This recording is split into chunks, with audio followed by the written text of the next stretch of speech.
नमस्कार दोस्तों, मैं हरपाल सिंह फ्लोरा और आप देख रहे हैं खेलो इंडिया न्यूज।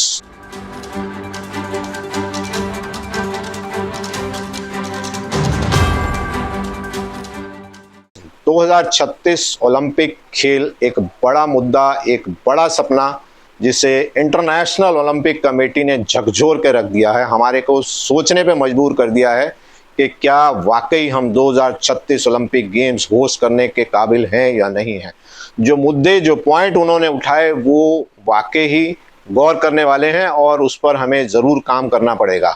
भारत ने 2036 ओलंपिक खेलों की मेजबानी को लेकर बड़े जोश खरोश के साथ दावेदारी पेश की थी। अहमदाबाद को संभावित मेजबान शहर के तौर पर प्रस्तावित किया और एक हाई लेवल प्रतिनिधिमंडल लुजान स्थित आईओसी के ऑफिस में, मुख्यालय में गया और वहां पे अपनी दावेदारी पेश की। लेकिन वहां भारत को एक सख्त संदेश मिला, पहले अपना घर सुधारो फिर ओलंपिक की बात करो। ये बेहद तकलीफदायक है हमारे लिए, इस पर वाकई हमें गौर करने की ज़रूरत है और अगर हम इस पर सुधार नहीं करते हैं तो 2036 ओलंपिक दावेदारी एक बड़ा मुश्किल सफ़र होने जा रहा है। बहुत मुश्किल होगा कि हमें इस दावेदारी में कहीं स्थान मिले। आईओसी की ओर से भारत की दावेदारी को लेकर जो 3 सबसे बड़ी आपत्तियां उठाई गई हैं वो वाकई गंभीर हैं। अगर इनका हल नहीं निकला तो 2036 के आगे भी आने वाले सालों में भारत जो है वो हमेशा इस मेजबानी की दौड़ से बाहर रहेगा। आइए जानते हैं वो 3 मुख्य कारण और उनसे निकलने का रास्ता क्या है, उसका समाधान क्या है, जिस पर हमें बहुत सिंसेरिटी से विचार करना चाहिए। पहला, डोपिंग मामले में भारत लगभग नंबर 1 है, टॉप में है जो भारत में डोपिंग केसेस पाए जाते हैं। आईओसी ने सबसे पहले चिंता जताई भारत में बढ़ते डोपिंग वायलेशंस को लेकर। वाडा के 2023 के 2024 के आंकड़ों के मुताबिक भारत में 213 एडवर्स एनालिटिकल फाइंडिंग्स पाई गई हैं जो पूरी दुनिया में सबसे ज्यादा हैं। यानी भारत डोपिंग मामलों में टॉप लिस्ट में है, जो कि एक बेहद शर्मनाक स्थिति है। इसका समाधान क्या है ये समझने की जरूरत है। जीरो टॉलरेंस पॉलिसी की जरूरत है। नाडा को वाडा के साथ मिलकर डोपिंग के खिलाफ जीरो टॉलरेंस नीति लागू करनी होगी। इसके अलावा अवेयरनेस वर्कशॉप्स, खिलाड़ियों, कोचों और स्टाफ के लिए नियमित एंटी डोपिंग एजुकेशन प्रोग्राम शुरू किए जाने चाहिए और इस पर जो है वो ज्यादा फोकस रहना चाहिए हमारा। ट्रांसपेरेंट टेस्टिंग होनी चाहिए, टेस्टिंग की संख्या और बढ़ाई जाए, इसकी रिपोर्टिंग जो है वो पारदर्शी हो, ट्रांसपेरेंट हो। हमें मामले छुपाने की जरूरत नहीं है बल्कि और ज्यादा उजागर करने की जरूरत है और उन पर काम करने की जरूरत है। स्ट्रिक्ट पनिशमेंट चाहिए। डोपिंग में दोषी पाए गए खिलाड़ियों और कोचिंग स्टाफ को तुरंत प्रतिबंधित किया जाए, उनको तुरंत बैन उन पर लगा दिया जाए ताकि बाकी लोगों को सबक मिल सके। इस पर पब्लिक कैंपेन शुरू करने की जरूरत है। डोपिंग मुक्त भारत जैसे अभियानों के जरिए समाज में जागरूकता फैलाई जाए। हमारे प्रधानमंत्री जो हैं वो इस तरीके के कार्यक्रम करने में जो है वो सक्षम हैं, एक्सपर्ट हैं और डोपिंग मुक्त भारत भी जो है वो हमारे एजेंडे में आना चाहिए और हमारे प्रधानमंत्री को इसको बड़े जोर शोर से जो है वो फैलाने की जरूरत है और अभी अपनी सभी सरकारी इकाइयों को, सभी फेडरेशंस को जो है इस पर काम करने की जरूरत है। एक संयुक्त प्रयास करना चाहिए। नाडा, साई और सभी नेशनल स्पोर्ट्स फेडरेशन जो हैं मिलकर एक साथ सख्त और टेक्निकल मजबूत एंटी डोपिंग स्ट्रक्चर तैयार करें ताकि इन मुद्दों पर जो है, इन केसेस पर जो है वो विराम लग सके। आईओए की आंतरिक गुटबाजी और प्रशासनिक अस्थिरता एक बहुत बड़ा एक कारण है जो दुनिया तक ये हरा गलत मैसेज जा रहा है कि इंडियन ओलंपिक एसोसिएशन जो है वो आपसी विवादों में फंसा रहता है। ये दूसरा एक बड़ा मुद्दा है। आईओए, इंडियन ओलंपिक एसोसिएशन के अंदर जारी प्रशासनिक खींचतान जो है एक समस्या है। पीटी उषा के नेतृत्व में आईओए तो है लेकिन सीईओ रघुराम अय्यर की नियुक्ति को लेकर कार्यकारी समिति यानी ईसी में गंभीर मतभेद हैं। नई आईओए कॉन्स्टिट्यूशन के मुताबिक सीईओ जरूरी है और ये इंटरनेशनल ओलंपिक कमेटी ने भी कहा, लेकिन इस पर सहमति नहीं बन पा रही है। इस पर ईसी मेंबर्स और पीटी उषा सभी को मिल बैठकर इसका समाधान निकालना चाहिए। इसमें समाधान हो क्या सकते हैं? संगठनात्मक एकजुटता की जरूरत है। आईओए अध्यक्ष पीटी उषा और ईसी सदस्यों को आपसी मतभेद भुलाकर देश हित में एकजुट निर्णय लेने होंगे। संविधान अनुपालन, आईओए को अपने संविधान के तहत सीईओ की नियुक्ति प्रक्रिया को स्पष्ट, लोकतांत्रिक और पारदर्शी बनाना होगा। इस पर एक जो है वो सभी को एक पेज पर आने की जरूरत है।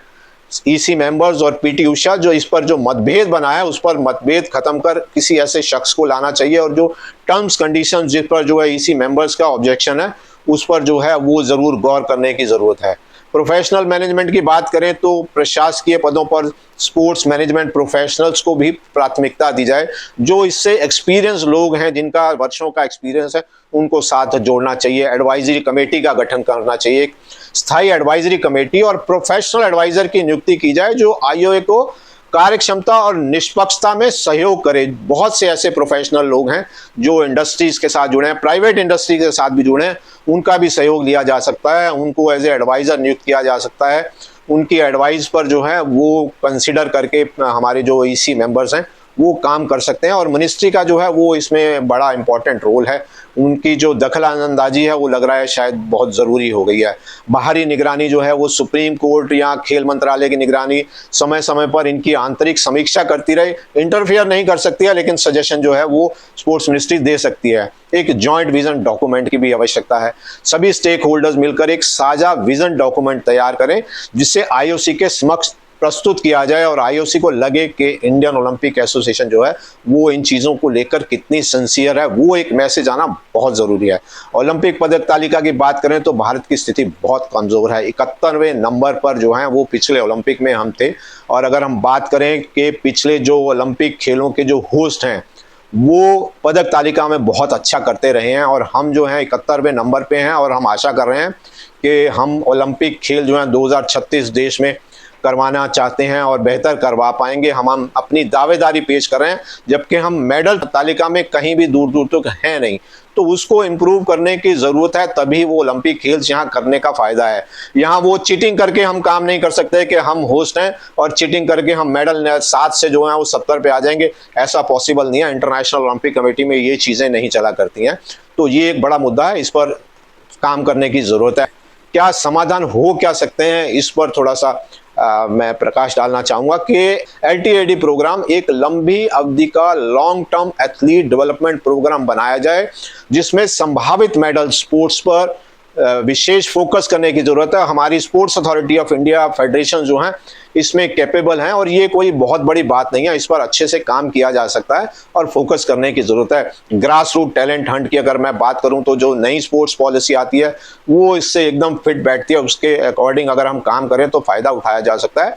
देश के ग्रामीण व शहरी क्षेत्रों में टैलेंट खोजने के लिए मिशन मोड में काम किया जाना चाहिए, और वो स्पोर्ट्स पॉलिसी के अकॉर्डिंग किया जा सकता है। वर्ल्ड क्लास फैसिलिटी की हम बात करें, खिलाड़ियों को scientific training, nutrition, international tournament का एक्सपोजर मिले। इंडिया में ज़्यादा से ज़्यादा इंटरनेशनल टूर्नामेंट करवाए जाएं ताकि वो एक्सपोजर हमारे खिलाड़ियों को मिल सके। और जैसा कि हम खेलो इंडिया की बात कर रहे हैं, तो खेलो इंडिया भी एक अच्छा प्लेटफॉर्म है, बशर्ते जो है उसका फायदा वो पास ऑन हो खिलाड़ियों तक। पब्लिक प्राइवेट पार्टनरशिप जो है वो बड़े कॉरपोरेट्स के साथ मिलकर ओलंपिक मिशन इंडिया की शुरुआत की जानी चाहिए। हमारे, जैसे मैंने कहा कि हमारे प्रधानमंत्री जो हैं वो इन चीज़ों में काफ़ी जो है वो महारत हासिल है उनको, तो इस तरीके का जो पब्लिक मिशन इंडिया है, प्रधानमंत्री के कहने से मुझे लगता है कि ये काम तेजी से हो सकते हैं। लोगों को ये विजन जो है प्रधानमंत्री ही दे सकते हैं, और प्रधानमंत्री के कहे हुए बातों पर जो है वो डिपार्टमेंट, कंपनी, सभी लोग जो हैं उसको सीरियसली लेते हैं। तो ये मैं प्रधानमंत्री तक इस चैनल के माध्यम से जो है प्रधानमंत्री तक ये सब चीज़ें पहुंचाना चाहूँगा। ये 2-3 मिशन जो हैं ये प्रधानमंत्री को शुरुआत करनी पड़ेगी। मेंटरशिप का कार्यक्रम शुरू करना चाहिए। पूर्व ओलंपिक खिलाड़ी को नए एथलीट्स के मेंटर बनाकर अनुभव और रणनीति का लाभ दिया जाए। परफॉर्मेंस बेस्ड फंडिंग होनी चाहिए। बेहतर प्रदर्शन करने वाले फेडरेशन और खिलाड़ियों को ज़्यादा से ज़्यादा सपोर्ट मिले, फंडिंग मिले, ताकि मेहनत का सही इनाम मिले और वो ज़्यादा मोटिवेट होकर और बेहतर करने की कोशिश करें।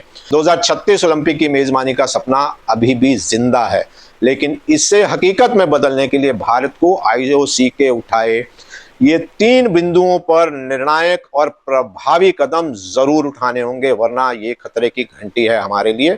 ये रेड फ्लैग है। भारत के पास दुनिया की सबसे बड़ी युवा आबादी है, आर्थिक शक्ति और एक नया स्पोर्ट्स विजन है। अब जरूरत है एकजुटता, रणनीति और स्पीड की।